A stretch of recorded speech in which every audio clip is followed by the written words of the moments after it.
Hi, guys. I sat down with the host of one of my favorite podcasts, CeeJay of Supernormalized. He talks about making the paranormal normal, which makes sense, doesn't it? I mean, Nikola Tesla and Einstein had all these amazing discoveries over 100 years ago, and we're still living like we live in the Newtonian age. And there's been the government disclosure of aliens. And so if we're going to live with all that is in animism, we have to make space for the paranormal in our reality paradigm. So I hope that you enjoy my talk with CeeJay and animism, connection, and love. Welcome to Supernormalized, Laura Giles. Very good to meet you.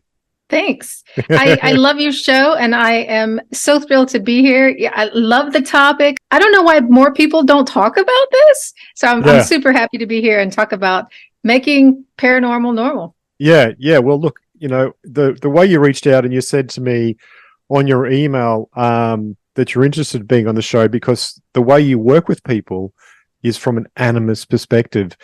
Can you go into that, exactly what you do and how you actually integrate animism into that? Because that's really fascinating to me. Sure. So I am a trauma therapist primarily. I do lots of different things, but it's all trauma based because I've just been doing it for so long, and there's just so much of it out there that's kind of unavoidable. Yeah.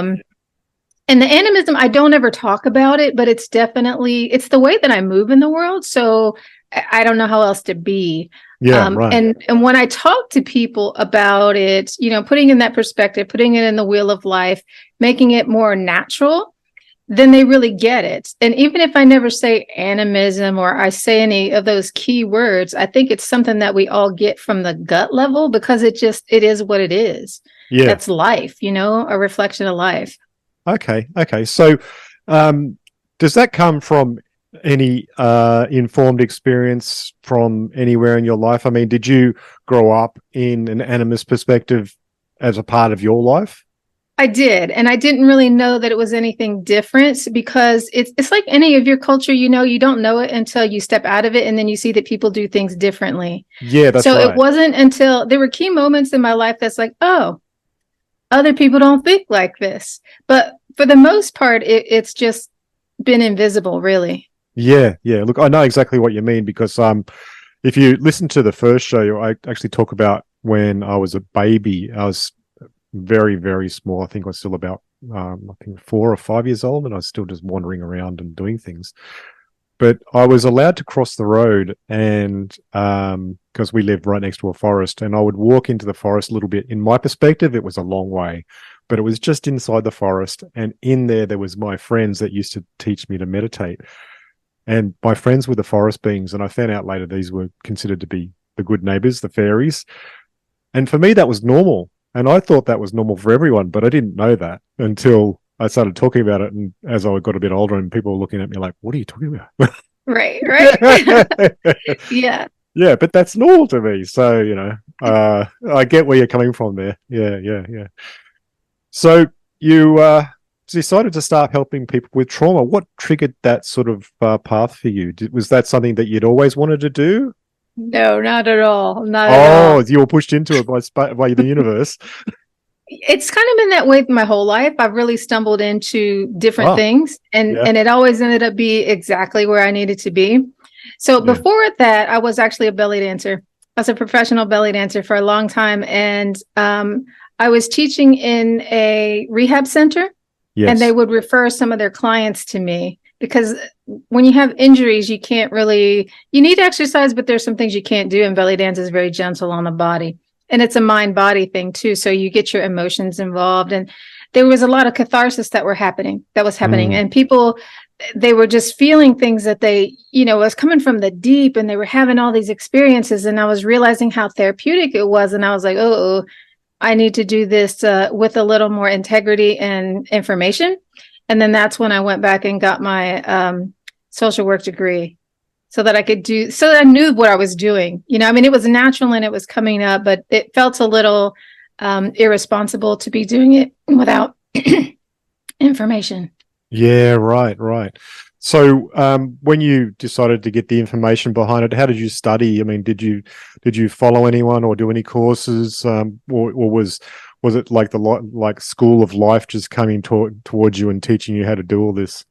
Oh no, this was formal. So I Formal. went to Okay. school. Yeah, and a lot of it was I hate to say that the school's not worth it, but the things that I learned outside of the classroom were definitely more informative than most of the things I learned inside. Yeah, right. So actually, the school of life actually was more reinforcing of your understanding then. For sure. Excellent, excellent. So, why do you say that connection is a path to a meaningful life? I mean, that's something that you completely believe in, as far as I understand, and is pretty much a driver to all the work that you do. How does that work with trauma and then working through that trauma? I think trauma in the big picture is about being disconnected from yourself Yeah. and other people. Something so horrible happens that it's like your soul shatters, and trying to stay safe, we just keep pulling further and further away and getting away from our center and away from love and away from people. It's like, I don't know, like going into a cocoon. And then the deeper you go, the further away that you get from source, which is love. And that comes from other people.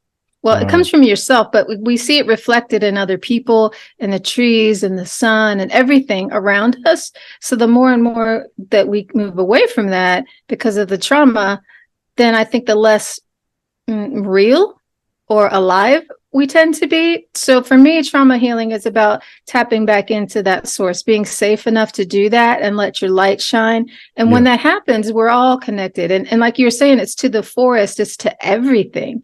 I think you can't really be that alive and miss that connection to everything that's around us. You know, the stars shine a little bit brighter, and you see just happiness in the drops on the dew and things like that.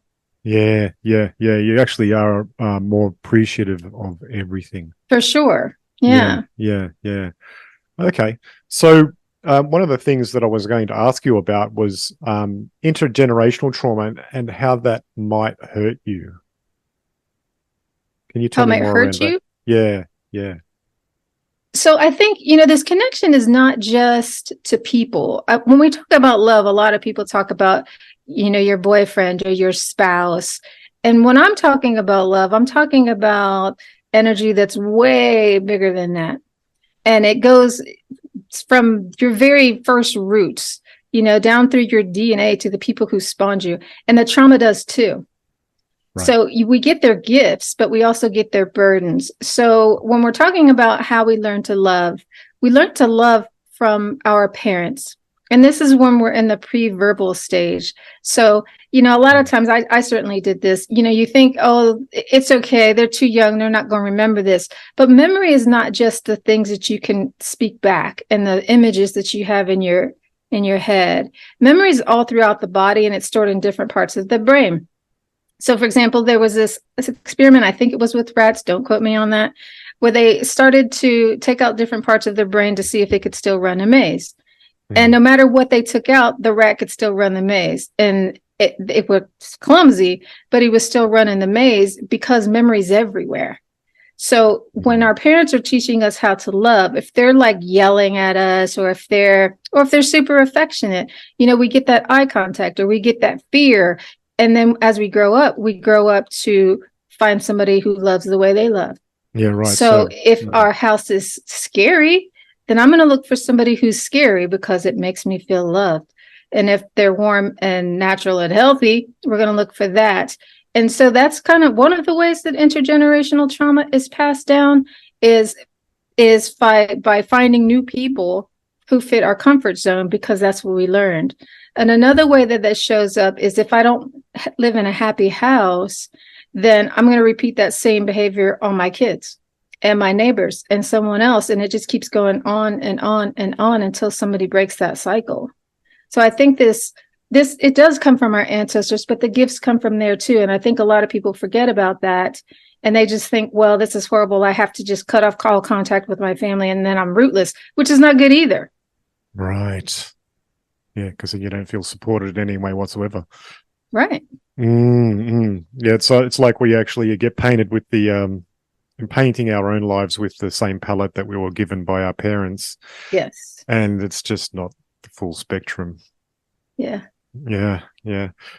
So, okay, so with that, how do you use, I'm just trying to figure out how you actually use animism in that with creating that connection with people. I mean, is there any methods that you use, any techniques that just make it more obvious, like the finding of that gut understanding? Yes, actually. So one of the things that I use is NLP, and Yeah, cool. NLP changes your relationship to stuff. Right. Let's say that I have a belief that I'm stupid. It changes the way that by moving things around, using metaphors, looking at space and different relationships. It's the feminine way of learning instead of the linear masculine. Let's just talk about this thing, which doesn't really work very well with trauma. That's one of the ways that I can help to straighten out that ancestral relationship and bring in the gifts from the people. Because a lot of people think, oh, my family's just horrible. There's nothing I can do with these people. There's no good here. Yeah. But there always is. It's just tunnel vision. So we're focusing on the bad stuff. We don't see the good stuff. So I help to bring out their positive memories and bring them into a cellular level where they can access them as gifts. Yes. And it's really instantaneous and it's lasting. So I really love the feminine way of working, or I wouldn't even say that, the more holistic, because it's not totally feminine. It's just more feminine than what we typically use in our day-to-day life. And so that's kind of one of the ways that I work. I always bring in that balance, that right and left hemispheres. I use lots of imagination, lots of metaphor. And when it's holistic like that and your body's involved and you're really feeling your feelings, the change really is super, super quick. And a lot of people think it has to be painless and take forever, and it doesn't. No, it's actually, I'm a master practitioner in NLP myself. So there you go. So Yeah. So when you said, I was like, oh yeah, cool. Yeah. So using state changes and and sort of like the cinema room technique and yes, excellent. Yes. Oh, that's really cool. Yeah. Okay, I understand. Okay, so all right. So when people have unhealthy relationships, like you said, they like to just sometimes cut them off and go, bye. Because it's more comfortable. You're like, I've had enough. That's all I can do. But I think that sometimes when you're in a relationship with people and people aren't meeting your expectations, sometimes that can also just be them not being another version of you, and then not meeting you, you're not happy. But is there ways to actually for people to figure out the differences between that, so they can understand that this is them just talking from their trauma too? Yes. So one of the ways that I do that is with body-based. So I never talk about other people. It doesn't matter. It's all about you. If you're the one that's sitting in the driver's seat, then you can make all the changes. And maybe this person is perfectly fine if you change your mind about them. So I start there first. And sometimes it's not, but that'll become very, very clear too. So yeah, we change the inside first and move from that place of love from inside of here. And then we take a look at, now what does the picture look like? So I'm always going back, well, what does this look like now? What does this feel like now? When you tweak things like that, then people get more of a perspective, because we tend to be in like tunnel vision and I can't see anything else. So the first thing I want to do is get them out of that tunnel. Yeah. And then when you see all these other possibilities, maybe that person isn't even important anymore, but maybe it is. So I really like to do body-based stuff, and because I think that's where the reality is. We are so limited by what we can see literally with our eyes and what we can see figuratively in the states that we create for ourselves. So if we can change that, then the possibilities are endless. I've found personally that trauma can also be stored inside the body, muscles and movements and things like that. And sometimes even just good exercise can actually start moving things on and moving things out. And that's right. Being very helpful in change. And, a lot of times you might be doing things in your life and you have these little visions of things that happened or things from the past or any stories like that. I personally think that's the body releasing, because some of those things are actual things you could possibly listen to when it comes to release and change. So that's fascinating that you say that, and I think that's important that people understand that it goes beyond just the actual experience, but also goes into the actual body experience too, because it is a place of memory. Yes, Life's holistic. And I think if you're not looking at it that way, then you miss opportunities to experience different things, to heal, to connect. Yeah. Yeah. It's got to be mind, body, spirit. Yeah. Definitely. Okay. How does someone develop a healthy relationship with themselves and thereby also with others? I think that's the task of growing up. Yeah. Because at first you're somebody's baby. Yep. And you got to follow those rules, your parents' rules. And then your job is to figure out, well, who am I? And I don't think that differentiation happens very often, because now we have the society message. Well, now you have to be this person. And so you start to do that. And then, we get on this rat race of, well, I have to make this much money and I have to look like this and I have to drive this car and have this profession. So you're always living somebody else's life. And then, you're pretending to be this person and you meet somebody who you think wants this package, and you get together and it's like one day you wake up and it's like, who is this person? I don't know who this is, because you've kind of gotten relaxed and you let go of that persona, and they're looking at you and you're looking at them. You're like, I don't know who this is. And then, so we just start all over with someone else versus going back and just saying, who am I? How do you do that? I think you have lots of experiences and you do them mindfully. So you get feedback from the universe. The universe is always giving us this feedback. It's like, ouch, this thing hurts, but I'm going to keep banging my head against it. I think the programming from society is so strong that most of us don't do that. Yeah, I totally agreed. I'm going to put my hand up and say, yeah, I've done that many times. So, but I think it's all a part of working out who you are, what you are, where you're going, and in some cases what really shouldn't be in your life, and so you can let go effectively and with understanding, and maybe thank them for the education they gave you about your own trauma. Yes. And I think it's important too to recognize when that's happening and have an initiation, have a rite of passage, mark the rite of passage. Yeah, because exactly. It makes it real. It makes it solid. I am not this person anymore, or I am this. Yeah. Look, I think that's one of the major problems in our society now, is that we don't have a process of personal evolution that acts and recognizes the changes in stages of our lives. And so a lot of people don't ever get a chance to grow up. Yes, so I think most we people. need, I think so. And initiation is the way that happens. And if you don't do it, then the universe will force you to do it in certain ways. Yeah. So this is a part of the reason why people actually manifest really intense situations and trauma to try and push you through. It's another state of initiation and how that process works. And I also think that it's too easy in the Western world to not do it, because we have so many safety nets, especially if you have parents who are loving, caring, and won't let you fail. I think sometimes we need to fail. Yeah, I totally agree. It's like we're being carried from the womb to the womb. We stay in the womb the whole time. Yes. And everyone's trying to stop us from basically experiencing life, because life is challenging, and it's okay that it's challenging. Just keep on walking. It's a part of the story. It's an adventure. Enjoy it. Yeah, it's like being on a roller coaster. People do it for the thrill of it. Well, your life could be the same, enjoy the highs and the lows, and then you'll be living. It's like, wow, isn't that what you're here for? Look, I have this belief that, when we come here, we might be sitting in the infinite for, millennia, and then somebody puts a travel brochure in front of us like, oh, that looks like it could be fun. And next minute you're born. Yeah. We need a challenge. Yeah. Okay. So, how do you encourage exploring platonic intimacy? So that goes back to that whole, your lover is your whole focus, whereas the world could be your whole focus. You can make love to the world. You're eating an ice cream cone, make love to that ice cream cone, just really enjoy it. So it doesn't have to even be a person. But if it is a person, then explore all aspects of your friendship. When we were little, and yes, probably you too, I remember wrestling on the floor with my friends, boys and girls.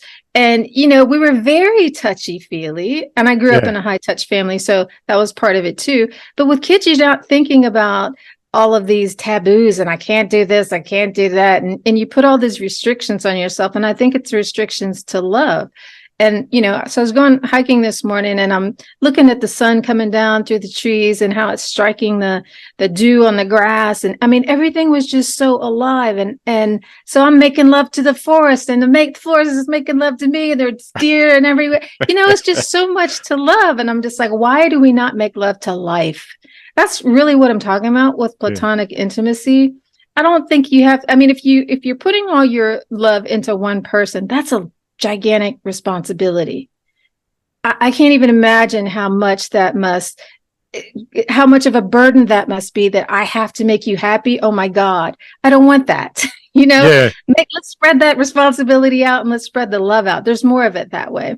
Yeah, for sure. I mean, it does sound like that you're making life sexy as well, Yes. And everything could be sexy. So why not just enjoy that? Yeah, that's very cool. That's very cool. Okay, so why is connecting to nature so important? I mean, I know for myself that connecting to nature actually grounds me and stops the extra, what I would call chatter in my own head. And I often find that once I've gone for a bushwalk and I'm coming back, I actually start getting songs pop in my head that are just songs that are about nature and things like that. I'm like, what the hell? Am I a folk singer? So, but it just works out that way, you know what I mean? Yeah, so I think, we are nature. And I think lots of people forget about that. We're nature. We're animals. And for me, being out in nature reminds me of that in the best way. Yes. And the worst ways, which could be fun too. Yeah. I think it's so amazing that they're instinctive and they just know what to do. And we do too, if we get out of our head. Yeah. They're not sitting there thinking about, oh, what's my 5-year plan? They're just they're eating and they're making love and they're going down to the pond and having a drink. I think if we do that, then we're just more of who we are born to be. Yeah, that's right. Being authentic, being right now in time rather than in the future or in the past. Yeah. Exactly. All right. Is there a formula for creating healthy connections? Because this sounds like a healthy connection to the earth and everything around you. So the formula is love, obviously. Do you have a way of making that happen for people so they can feel more healthily connected to things? Yes, I think the formula for that in any animist culture is the wheel of life. So, you have the seasons, everything is a wheel, and you could put all different kinds of things in that wheel, but it all moves from masculine to feminine and masculine to feminine, or birth to death, the birth to death. So whatever you put in there, it's always going to be a circle. Yes. And I think that's the way. So if I go from being born to separating from my parents, becoming an adult, becoming an elder, that's going to happen over and over again. You're going to do it in your job, in your relationships, throughout life. And if you just can remember that everything does that, then you'll never forget what to do as long as you know where you are. If I'm in the beginning of something, be in the beginning. If I'm at the end, let it be the end. Say goodbye, let it crumble. And I don't think we do that very well in our culture either, because we think that everything is supposed to be like this upward trajectory forever. And we never let anything go. Yeah, exactly. It's like, I can't get old, I can't get slow, I can't get anything that's not better and better. And if I do, I'm a failure. And that's just not how nature works. Exactly. I mean, if a bird doesn't catch a worm, it doesn't go sit crying on a fence. Right. So that's exactly it. So okay. So the cycles of life, I see that also in everything too. And when you do hold on to any part of that wheel, you can get thrown off in ways that don't make sense. So it's good to actually just sit on the wheel and enjoy the ride, for sure. Yeah. I mean, if you resist it, like you say, it's going to get worse. It's like the tornado that comes through. It's natural. And it's a very strong reaction to something to bring it back in balance. It's always going to be back in balance. Nature is the one that's in control. It's not us. Yeah. So you do have to ride that wave. Yes. Yeah. And sometimes when a lesson is taught, that's the end. Yeah. Yeah. Okay. So what are the 5 relationship destroyers that you know of that you talk about? Oh, the 5 relationship destroyers. So one of them is contempt. And contempt basically tells people, you're stupid, you're nothing, I have no respect for you. That it's that unspoken thing behind the gestures and the looks. Nobody wants to be on the receiving end of that. Contempt is a quick destroyer. Yeah. Another one is stonewalling. That's when I'm just not going to talk to you. I'm not going to give you an answer. I'm not going to engage. This isn't a conversation worth having.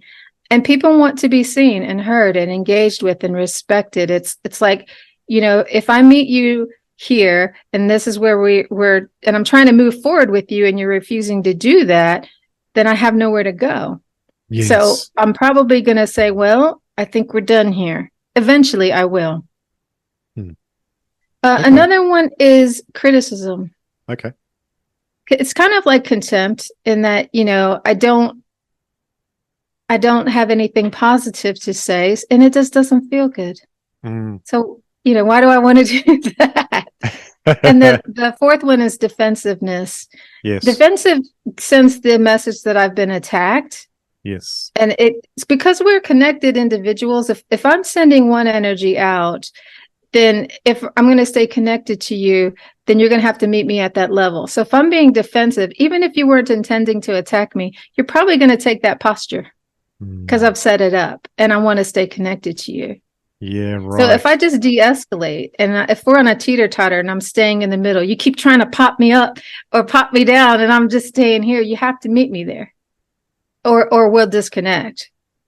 So, defensiveness is the fourth one. And the fifth one is actually, it's kind of like ignoring you. So one of the ways to build love is to give somebody your undivided attention. It's like being a dog.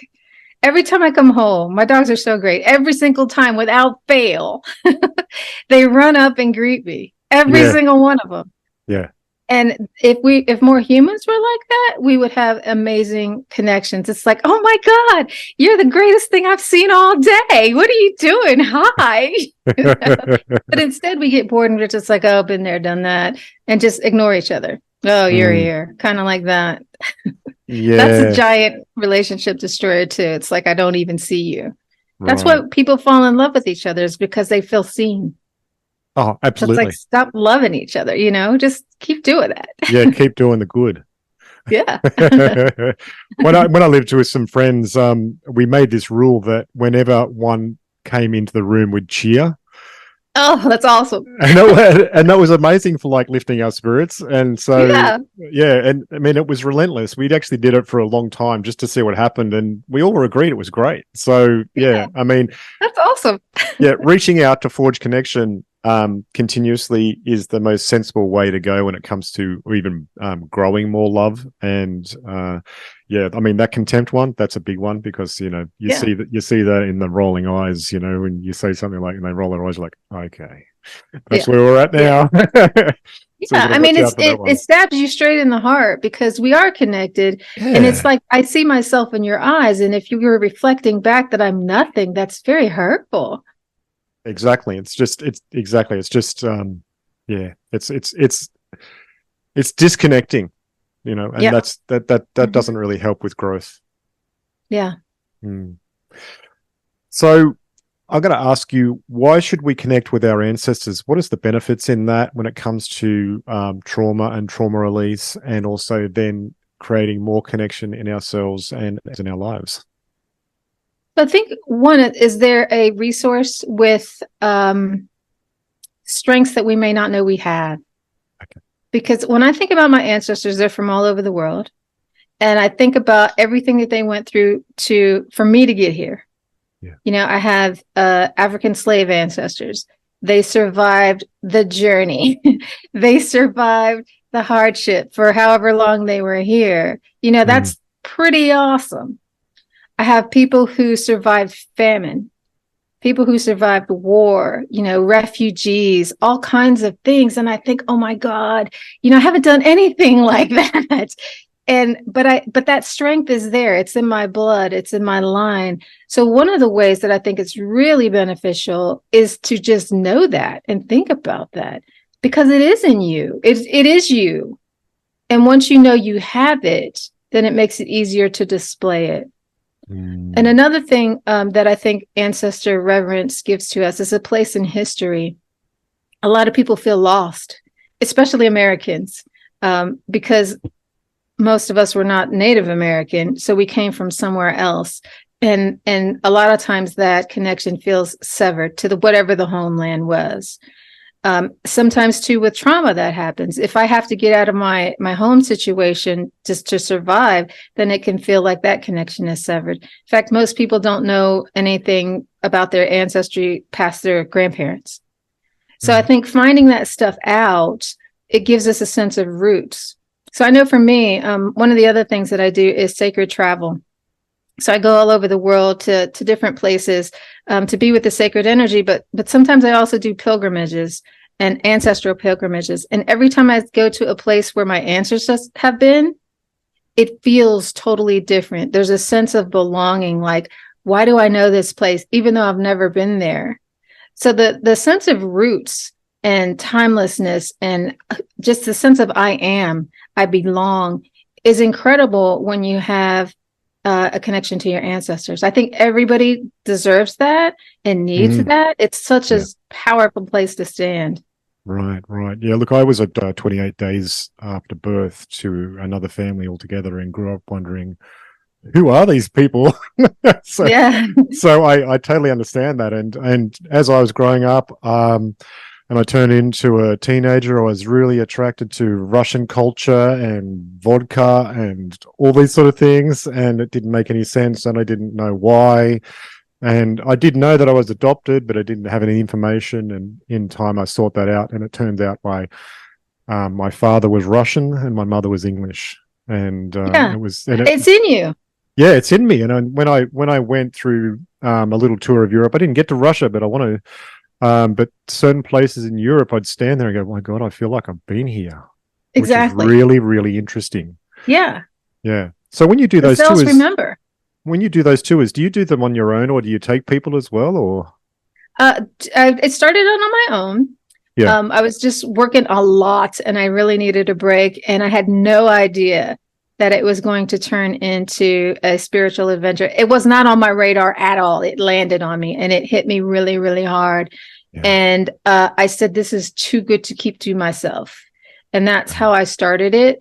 And then when I did the one for the ancestry, had no idea that it was going to be, it's just like you say, the soul remembers and all kinds of stuff comes up. And I think it helps us to integrate things from our past that we didn't know. It pops out traumas that we didn't know were there. It gives you opportunities for healing.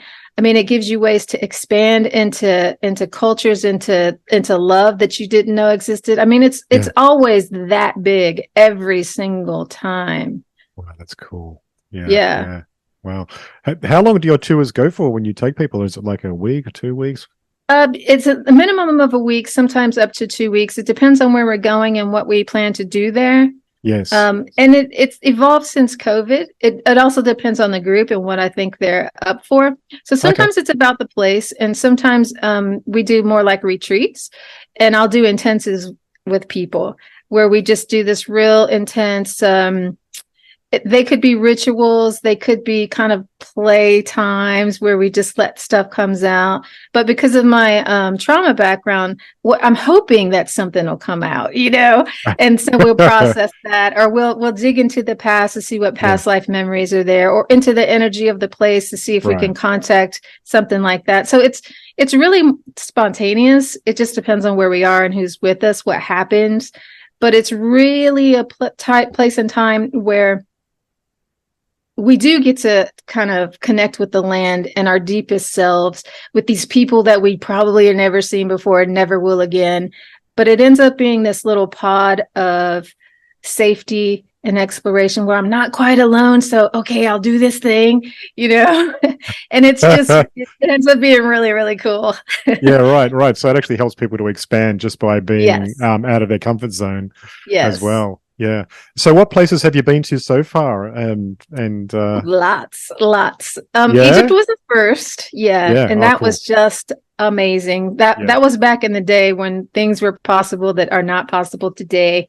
So we got to do a lot of things that you just couldn't do today, and see some things you couldn't do today. Like what?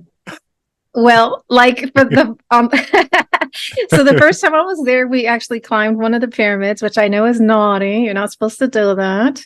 But you couldn't do that today. Mm. They'd shoot you probably. Well, it's fenced off, so the Oh, opportunities are not. Yeah, yeah. yeah, Okay. yeah. And all right. And what else did you do on these journeys? I mean, I'm fascinated.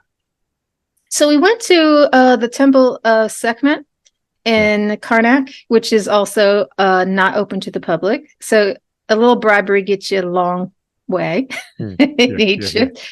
And I was not really expecting, I don't know what I was expecting. I guess I didn't have any expectations, but twice we've done this. And we went into her temple and it's dark. There's just a teeny hole in the ceiling where the light comes in. And we sat there with her statue and just kind of waited. We weren't meditating, we weren't praying, but we were in openness, let's say, Yeah. for her. And she showed up. She showed up both times. And everybody had their own different experience of her, but so she's a warrior goddess. She protects the pharaoh and the land, and she's kind of vicious and stuff like that. But nobody experienced that side of her. She's also quite loving, and most people were crying, just like, oh my God, I've never seen such lovingness or compassion. And it was not like a person who's nice to you. This was something different on a different level. And we went in the first time, we were like, chatty, chatty, chatty, because the group had bonded. And then we got in and it was like, sometimes you go in these spaces and you just know this is holy ground, shut up. So we Exactly. just stopped and sat there and just received it. She just gave everything. She just gave everything.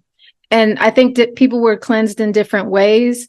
And we did try to talk about it, but it is one of these experiences that you can't just really give enough words to.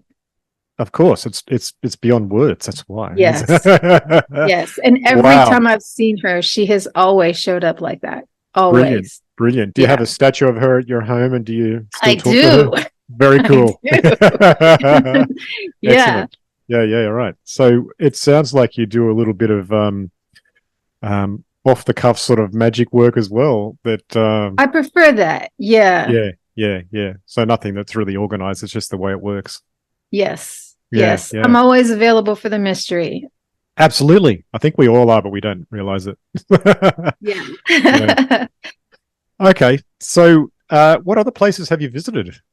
I'm really curious. So one of my other favorites is England, believe it or not. I mean, there's a million sacred places in England. Yes. But it's not really on the list. Like, you think of sacred places, you think of Israel and Egypt and not England, but except for Stonehenge. Stonehenge, everybody knows. But mostly I like going to the Southwest and following the Mary Michael ley line. That is just incredible. Okay. Incredible. I have been all over the world, have had many, many experiences that were mind-blowing.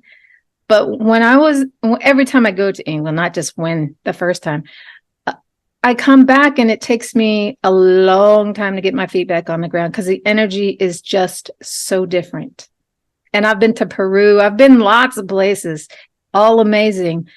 And the same kind of thing. You float for a while, but with England, it's something that stays with me. And I think part of that for me is the ancestral connection.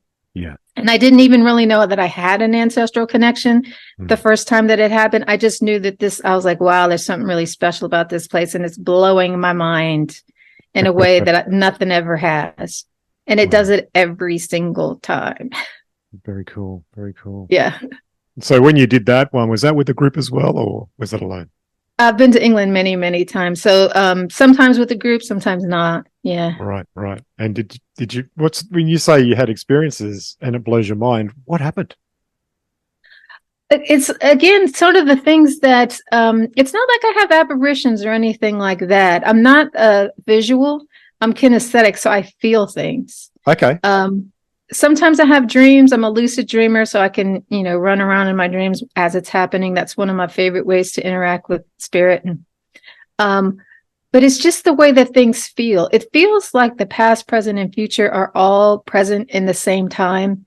It is a place that lends itself to talking to the spirits of the land. So the rocks. I don't know if you know about the vibration of some of the monuments there. It's at either 110 or 111 hertz, which is supposed to be like a healing frequency that you can contact the aliens and all of that. I don't know about aliens, but there's something really crazy about it because my body just feels really different there. And so one time I went to this one burial ground and it called to me. Yes. And I was like, okay, I don't know what's going on here, but I have to get back to this place.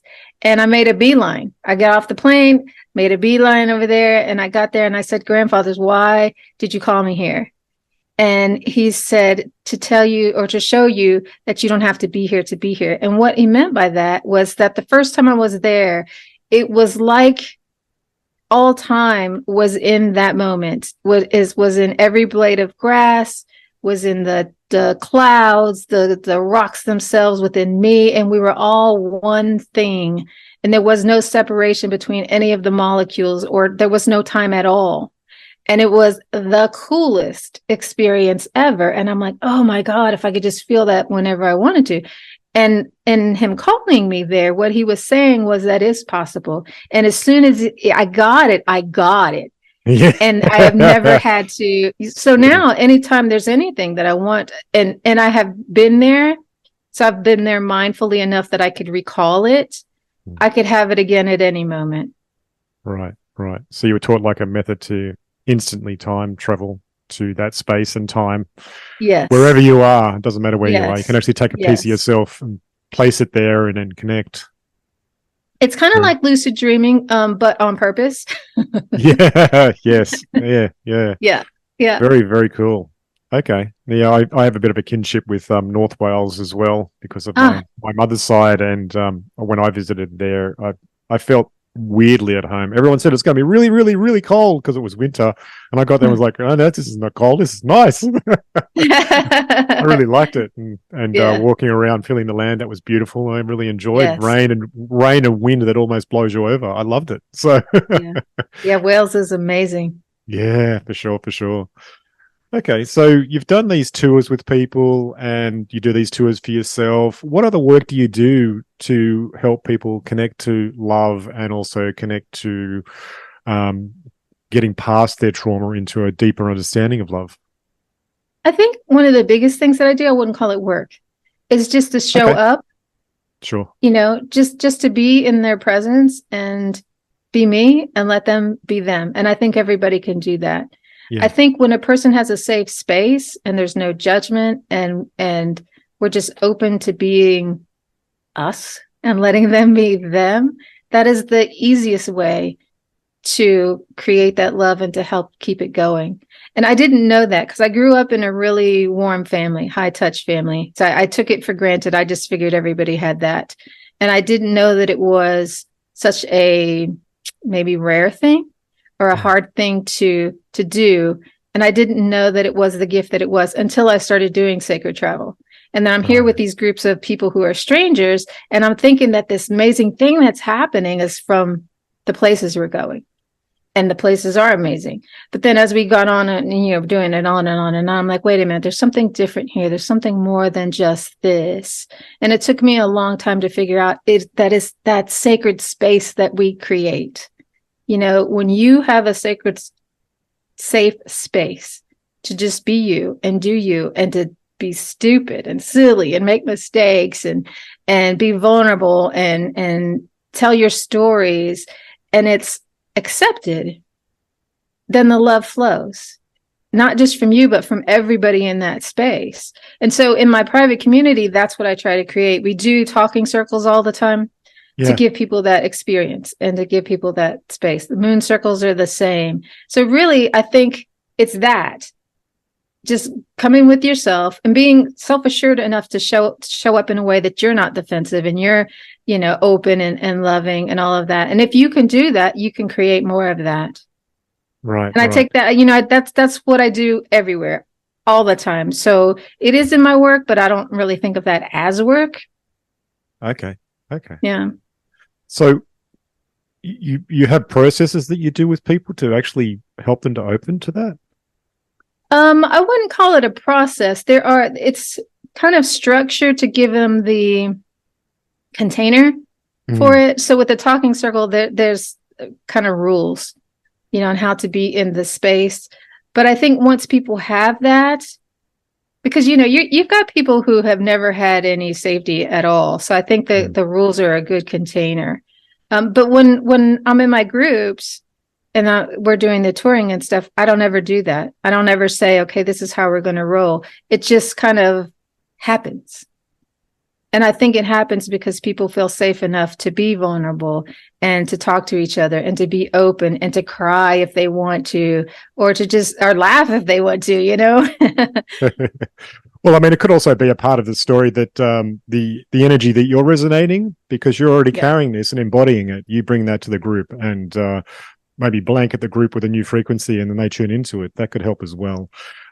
Because your understanding helps, and then there's also the expectation that people would come to the group because they know all about you, and otherwise they wouldn't join your group. And so within that, they give themselves permission to open up and to maybe allow themselves to connect in different ways. I think it's so important. Yeah, definitely. So that would say then to me that it's important to be seen and also heard and understood and loved. Why is that important for everyone? Why is that important? I think we're here for that. It's like if the sun didn't have anybody to see its rays, could it be the sun? I think everything needs to be appreciated and felt and experienced. And when you withdraw your essence from that, you're diminishing it somehow. So I think the more that you show up and the more you allow others to show up, it just makes it more beautiful for everyone. I mean, imagine, what would it be like if the sun didn't show up? That would be awful. But I think we all have that same impact. Okay. So is there any questions that you think I should have asked, or anything that I should have talked about that we didn't talk about? We went everywhere. Excellent. I think we've covered a lot of really good things here, and it's been very enjoyable. And I really appreciate your understanding of love, connection, and how that relates to animism and being alive, and how important it is to be open to the world and to experience and being here in the now, right now. So there is actually one thing I would say about animism. Yeah, sure. I have heard that, I don't know any of these people, thank goodness, but I have heard that there are groups that are under the umbrella of animism now, and they're hate groups. What? And Come on. How's that possible? That's weird. I know it doesn't fit the definition. So I just wanted to say to anybody listening that's not my understanding of it. My understanding of it is that it's a thing of love and connection, not of isolation. So it doesn't belong to anybody. It belongs to everybody. That's really odd. I've never, ever heard of that. And I don't know how it's possible. It's like, it's almost the antithesis of animism. I agree. Yeah, that was something I just heard in the last week. And I had the same reaction as you. I was like, what? Yeah. Okay, so we're going through really interesting things in the world, and it seems like there's a relentless push upon us from all sorts of media and mainstream media and social media about how we should be in the world, how things are falling apart. It's almost the end any minute, and things are awful. What is your antidote to that? I think love again. Yeah, because I hear those things too.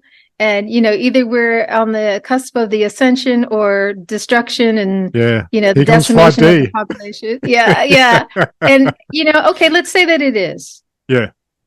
Well, it's everything begins and everything ends. So if you do that with love, then I don't know what's on the other side of that, but it's got to be another beginning. So rather than go with the trauma again, then start off with love. That can't be a bad thing. Yeah. The wheel's going to turn, and it's better if you just enjoy it rather than hold on Yeah. to tight. So I have a lot of trust. Excellent. Excellent. So, Laura, thank you so much for your time. I really appreciate that we've gone through such a good, deep conversation today and all the little pieces and channels we went down. So, yeah, thank you so much. It is a pleasure. Thank you. All right. Bye for now. Bye-bye.